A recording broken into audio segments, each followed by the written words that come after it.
សួស្តីអ្នកនរខ្ញុំបាទគឹមលេងហើយថ្ងៃនេះដែរខ្ញុំចង់មកណែនាំខ្លួនខ្លះៗដើម្បីឲ្យអ្នកទាំងអស់គ្នាស្គាល់ថាខ្ញុំជាអ្នកណាហើយមកទីនេះដើម្បីអីទីនេះហ្នឹងគឺវីដេអូនេះខ្ញុំបាទគឹមលេងគឺជាមនុស្សអ្នកដែលចូលចិត្តថតវីដេអូ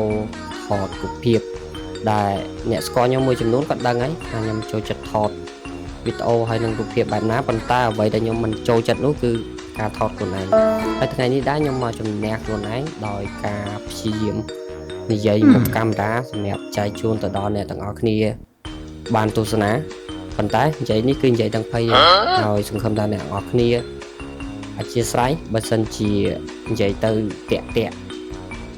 ភ័យញ័រអីសូមអ្នកទាំងអស់គ្នាកុំកាន់ហើយនេះគឺជាវីដេអូទី1ដែលខ្ញុំចង់ឲ្យប្រាប់អ្នកទាំងអស់គ្នាថាខ្ញុំខ្លាចខ្លួនទៅជា content creator បដាអញ្ចឹងអ្នកទាំងអស់គ្នាព្យាយាម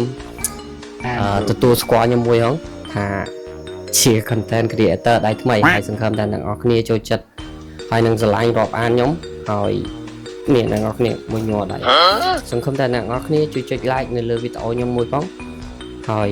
នេះគឺជា YouTube channel របស់ខ្ញុំអ្នកទាំងអស់គ្នាចូលទៅ subscribe ហើយចុចសញ្ញាកណ្ដឹងឲ្យខ្ញុំអ្នកមួយហង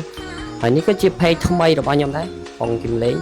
ដែលខ្ញុំអត់ផុសជាមួយនឹង page មុនទេខ្លាចអ្នកទាំងអស់គ្នាច្រឡំពី page មុនគឺសម្រាប់ថតផុសវីដេអូផ្លែងហើយសម្រាប់ page នេះដែរគឺខ្ញុំព្យាយាមធ្វើ content ថ្មីដើម្បីចែកជូនទៅដល់អ្នកទាំងអស់គ្នាទស្សនាហើយ content ដែលខ្ញុំមានគម្រោងនៅក្នុងការធ្វើនៅក្នុង page ហើយនឹង channel នេះផ្ទាល់តែម្ដងគឺនិយាយពីស្នេហាការបែកបាក់ហើយនឹង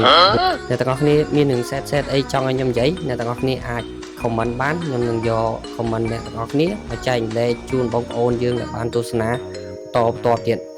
និយាយមកអ្នកទាំងអស់គ្នានិយាយក្នុង comment មកឲ្យធូរចិត្តហើយខ្ញុំនឹងយក comment នោះមកបកស្រាយដើម្បីចែកជូនទៅដល់បងប្អូនយើងជាបន្តទៀតបាទសូមអរគុណ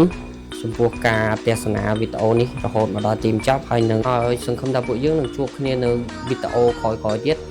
តែខ្ញុំនឹងព្យាយាមនិយាយឲ្យល្អជាងនេះព្រោះថាវីដេអូនេះនិយាយទាំងតាក់សង្ឃឹមថាវីដេអូក្រោយខ្ញុំនឹងអាចអភិវឌ្ឍខ្លួននិយាយបានល្អជាងនេះបាទអរគុណអ្នកនរគ្នា